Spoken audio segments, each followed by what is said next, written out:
Hello everyone, आज है 21 अक्टूबर और आज इस वीडियो में कंस्ट्रक्शन सेक्टर से जुड़ी हुई दो कंपनियों के बारे में हम बातचीत करेंगे। पहला है एनबीसीसी इंडिया और दूसरा है एनसीसी लिमिटेड।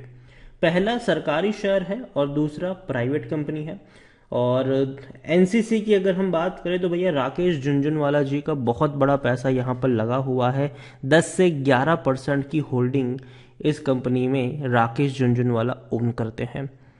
वीडियो में डिस्कस करेंगे दोनों ही कंपनियों के बारे में और ये भी चर्चा करेंगे कि खरीदारी का मौका आखिर कहाँ पे बन रहा है। तो वीडियो को शुरू करूँ उससे पहले अगर आपने अभी तक चैनल को सब्सक्राइब नहीं किया है तो प्लीज़ अभी इसे सब्सक्राइब कर लीजिए, क्योंकि आगे भी बहुत सारे वीडियोस हैं जो आपको काफ़ी ज़्यादा हेल्प करेंगे। तो एनबीसीसी की मैं बात करूं तो 47 रुपीज़ का शेयर है, जहां मार्केट आज टूट रहा था। इसने तकरीबन 2.5% की तेज़ी दिखाई है और इवन पिछले एक महीने में ये तकरीबन 10% तक दौड़ गया है। 43 पे था, दौड़ अच्छी तेजी दिखाई, थोड़ा सा टूटा, दोबारा पहुंच गया 50 के करीब, दोबारा टूट रहा है। अभी के वक्त में ये दोबारा दौड़ना शुरू कर दिया। पिछले एक साल में अगर देखा जाए तो एक साल में एनबीसीसी में 105% का ग्रोथ है। अब देखिए 22 रुपए का शेयर जो तेजी पकड़ी थी इसने भैया बहुत ही शानदार थी, लेकिन वापस से गिरावट आई, वापस तेजी पकड़ी, टूट गया, वापस तेजी की तरफ दौड़ रहा है। अच्छी तेजी में देखने को मिलेगी, फिर वापस टूट भी सकता है, ये याद रखेगा यहाँ पर। लेकिन लॉन्ग टर्म में इसी तरीके से ऊपर जाता हुआ ये नजर आ सकता है एनबीसीसी इंडिया का शेयर। मिड कैप शेयर है ये, 8,400 करोड़ के आसपास का इसका मार्केट कैप है। वॉल्यूम इसके बहुत कम है, तकरीबन 50 लाख के आसपास के ही है। एक्चुअल में इसके वॉल्यूम्स और अच्छे हुआ करते थे। यहाँ पर अगर देखा जाए तो प्रमोटर के पास 61.75% की होल्डिंग है।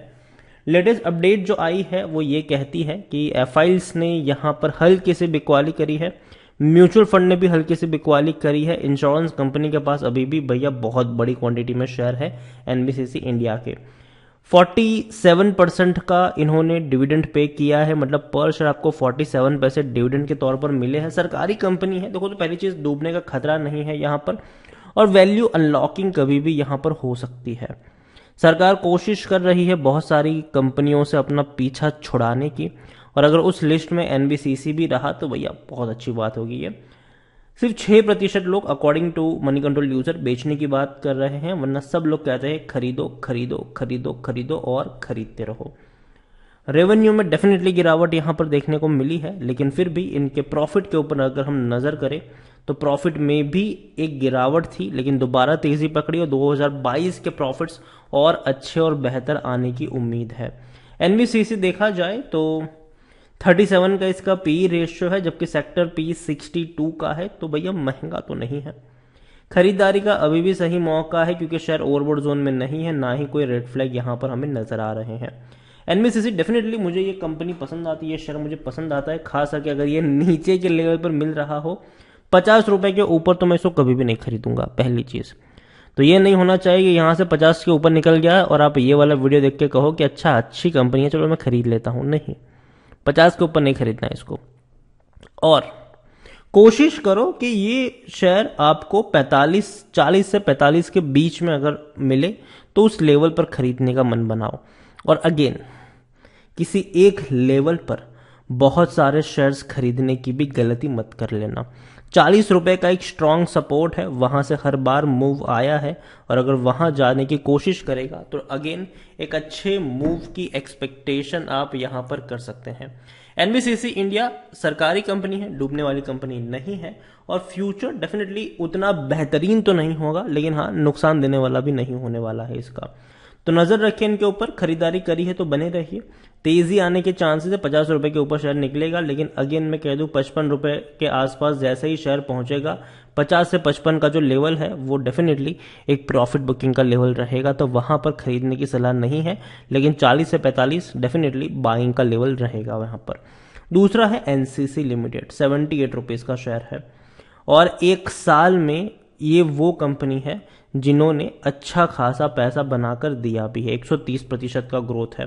33 का शेयर था, बड़ी रफ्तार पकड़ी, 100 के करीब पहुंचा, वापस टूट गया 75 के करीब, वापस तेजी बनी, वापस 100 के करीब पहुंचा, वापस टूट गया ये 70 के करीब, वहां से दोबारा दौड़ा, वापस ये गिर रहा है। अगेन 75 रुपए का एक स्ट्रॉन्ग सपोर्ट है अगेन।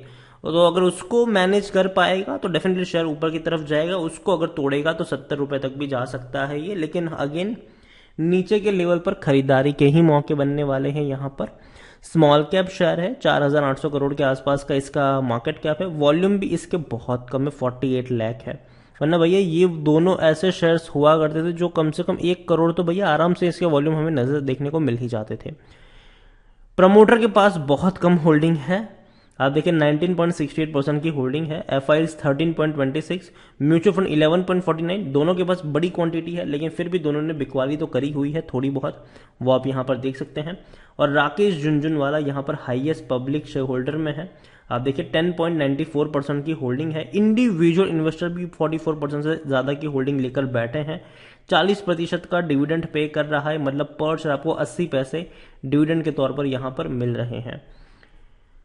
बेचने की बात यहां पर कोई नहीं कर रहा है, हर कोई कहता है खरीदो खरीदो खरीदो और खरीदते जाओ।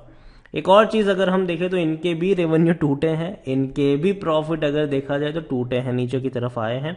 और इतना ही नहीं, अगर हम एक चीज यहां पर ये देखें तो इसका वैल्यूएशन काफी सस्ता है, 17 का इसका पीई रेशियो है, जबकि सेक्टर पी 62 के करीब का है। तो खरीदने का अच्छा मौका, क्योंकि शेयर ओवरबॉट जोन में नहीं है, ना ही कोई रेड फ्लैग नजर आते, अच्छा डिविडेंड तो पे कर ही नहीं रहा है, और तो और लॉन्ग टर्म में भी अच्छा पैसा नहीं बना है यहाँ पर। एक और चीज होल्डिंग्स की मैं बात करूं, शेयर होल्डिंग पैटर्न की अगर हम बात करने जाए तो यहां पर ज्यादातर जो होल्डिंग लेकर बैठे हैं लोग वो रिटेल इन्वेस्टर और अदर पार्टीज है। राकेश झुनझुनवाला जी जो है वो अदर पार्टीज में ही आते हैं, ठीक है। तो 24% की होल्डिंग रिटेल वालों के पास है, और रिटेल ने एक्चुअली बिकवाली करी, जो पहले 27% की होल्डिंग थी वो अब 24% में सिमट के रह चुकी है। तो यहां पर खरीदारी अगर हम देखने की कोशिश करें तो अदर पार्टीज के द्वारा ज्यादा खरीदारी हमें देखने को मिल रही है। तो एनसीसी देखो कंपनी बेहतरीन है, कोई शक नहीं है। और देखिए इंफ्रा की अगर हम बात करें तो भैया डेफिनेटली आने वाले समय में और ज़्यादा इंफ्रास्ट्रक्चर के प्रोजेक्ट बिल्ड किए जाने हैं इंडिया में। और एनसीसी लिमिटेड हालांकि उतनी खराब कंपनी भी नहीं है, लेकिन एक चीज़ ये भी है कि 80-85 रुपए पर खरीदने वाली कंपनी भी नहीं है। 70-75 के आसपास मिले तो छोटी सी क्वांटिटी ऐड कर सकते हो। अगर टूट कर नीचे अगर ये जाए तो हर 10 रुपए की गिरावट में थोड़ी थोड़ी क्वांटिटी आप लॉन्ग टर्म के लिए ऐड करके यहां पर चल सकते हो। दोनों ही कंपनी दमदार है, लेकिन दोनों में ही एक लेवल है जहां से ऊपर खरीदारी नहीं करनी चाहिए। एनबीसीसी 50 से ऊपर नहीं खरीदना चाहिए, एनसीसी अगर देखें तो भैया 80 के ऊपर इसको भी नहीं खरीदना चाहिए। लेकिन हाँ, दोनों में पोटेंशियल है, जरूर है कि लॉन्ग टर्म में ये 100 रुपए तक जा सकता है एनसीसी, और एनबीसीसी 55 से 60 रुपए तक जा सकता है आराम से। तो वीडियो को यहीं पे एंड करूंगा, पसंद आया हो तो लाइक करो, शेयर करो, चैनल पर अगर पहली बार है तो प्लीज सब्सक्राइब करें। और एनबीसीसी और एनसीसी दोनों के बारे में क्या सोच है वो भी आप मुझे कमेंट में लिख के बता सकते हैं। Thank you.